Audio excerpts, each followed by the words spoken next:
आज मैं आपको आटे के बहुत ही ज़्यादा हेल्दी, टेस्टी और क्रंची लड्डू बनाना बताती हूँ कैसे बनाए जाते हैं। इसके अंदर हम एक चीज़ डालेंगे जिससे ये लड्डू और भी ज़्यादा क्रंची और टेस्टी बनके तैयार होंगे, जो कि आप सभी को बहुत ज़्यादा पसंद भी आएंगे और इनको बनाना भी बहुत आसान है। झटपट बनके तैयार हो जाते हैं और खाने में तो टेस्टी लगते ही हैं। तो चलिए देख लेते हैं इनको कैसे बनाया जाता है। ये हमने 2 कप गेहूं का आटा लिया है।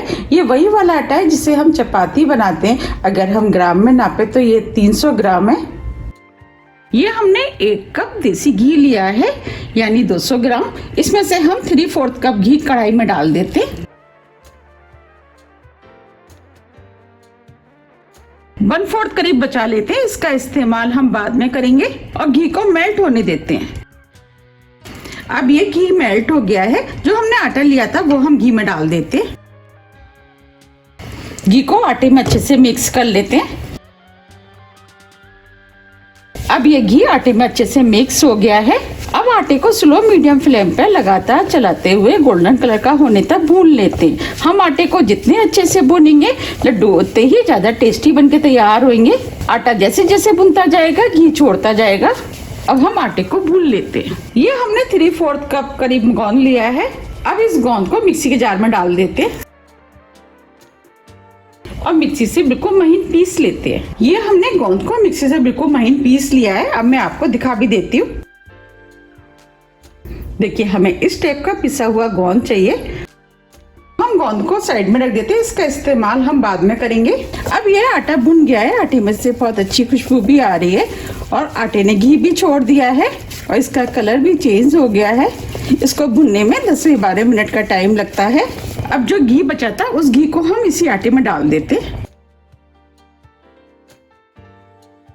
घी को मिक्स कर देते हैं। आपको लग रहा होगा कि इसमें तो घी ज्यादा हो गया है, लेकिन इसमें घी ज्यादा नहीं हुआ है।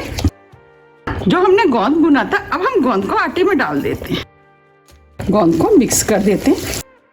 आप देख पा रहे गोंद फूलना शुरू हो गया है। गोंद की वजह से ये लड्डू बहुत ही ज्यादा क्रंची बनके तैयार होंगे। उसकी वजह से ये खाने में और भी ज्यादा टेस्टी लगेंगे। आप चाहें तो इस स्टेज पर ड्राई फ्रूट का भी इस्तेमाल कर सकते हैं। हम बिल्कुल सिंपल तरीके से बना रहे हैं, इसीलिए हमने इसके अंदर ड्राई फ्रूट का इस्तेमाल नहीं किया है। अब ये गोंद फूल गया है। आप देख पा रहे हैं ये आटा भी भुन गया है। बस हमें आटे को इतना ही भूनना है।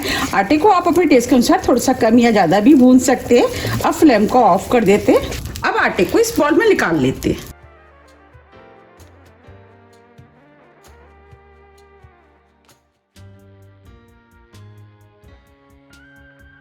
ये हमने 5 से 6 छोटी इलायची लिए, इसे पीस लिया, वो डाल देते हैं। उससे लड्डू में खुशबू अच्छी आएगी, लड्डू खाने में भी टेस्टी लगेंगे। इलायची को मिक्स कर देते हैं। अब हम आटे को हल्का ठंडा होने देते हैं, क्योंकि इस समय आटा काफी गर्म है। अब ये आटा भी ठंडा हो गया है, बस हल्का ही गर्म है। अब हम इसके अंदर 1.5 कप मिश्री का पाउडर डाल देते हैं। मिश्री का पाउडर आप अपने टेस्ट के अनुसार थोड़ा सा कम या ज्यादा भी कर सकते हैं, लेकिन मेरे हिसाब से ये बिल्कुल ठीक है। हमने ये वाली धागे वाली मिश्री का पाउडर लिया है, क्योंकि मिश्री हेल्थ के लिए बहुत ही ज्यादा फायदेमंद होती है। अब हम सभी चीजों को अच्छे से मिक्स कर लेते हैं। आप मिश्री की जगह देसी खांड, बूरा, तगार, पाउडर शुगर या गुड़ का पाउडर का भी इस्तेमाल कर सकते हैं। अब हम आटे में मिश्री को अच्छे से मिक्स कर लेते हैं। अगर आपको मेरी रेसिपी पसंद आ रही है तो आप रेसिपी को लाइक कर दीजिएगा, और अभी तक आपने मेरे चैनल को सब्सक्राइब नहीं किया है तो आप चैनल को भी सब्सक्राइब कर दीजिएगा और बेल आइकन को भी प्रेस कर दीजिएगा, जिससे कि मैं जब भी नई वीडियो अपलोड करूं उसका नोटिफिकेशन आपको सबसे पहले आए। ये हमने सभी चीज़ों को अच्छे से मिक्स कर लिया है। चलिए अब लड्डू बना लेते हैं। इसमें से हम मीडियम नींबू के बराबर का मिश्रण हाथ में ले लेते हैं और इस तरीके से दबाते हुए हम लड्डू बना लेते हैं। साइज आप अपने हिसाब से थोड़ा सा छोटा या बड़ा भी बना सकते हैं। इस तरीके से हम लड्डू को गोल कर लेते हैं और लड्डू भी चिकना हो जाएगा। अब मैं आपको पास से भी दिखा देती हूँ। देखिए कितना बढ़िया लड्डू बना है। इस तरीके से हम सभी लड्डू बना के तैयार कर लेते हैं।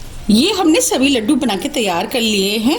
अब ये लड्डू और भी ज्यादा देखने में सुंदर लगे, इसके लिए ये हमने गुलाब की सूखी वाली पंखुड़ियाँ ली है। पिस्ते, बादाम, इन सभी चीजों को हमने छोटा छोटा काट लिया है। अब हम एक लड्डू लेंगे और लड्डुओं में इस तरीके से हम इसको दबाते हुए सभी ड्राई फ्रूट को लगा लेते हैं। देखिए लड्डू देखने में कितना सुंदर लग रहा है, बिल्कुल लग रहा है ना मार्केट जैसा। इस तरीके से हम सभी लड्डुओं में लगा के तैयार कर लेते हैं। ये हमने सभी लड्डुओं को तैयार कर लिया है। आप देख पा रहे हैं लड्डू देखने में कितने सुंदर लग रहे हैं, बिल्कुल लग रहे हैं ना मार्केट जैसे। अब मैं आपको इनको पास से भी दिखा देती हूँ। देखिए कितने बढ़िया लड्डू बनके तैयार हुए। अब मैं आपको तोड़ के भी दिखा देती हूँ। देखिए कितने सॉफ्ट और क्रंची लड्डू बनके तैयार हुए। ये लड्डू मुंह में जाते ही घुल जाएंगे और अंदर से भी ये देखिए कितने सुंदर लग रहे हैं।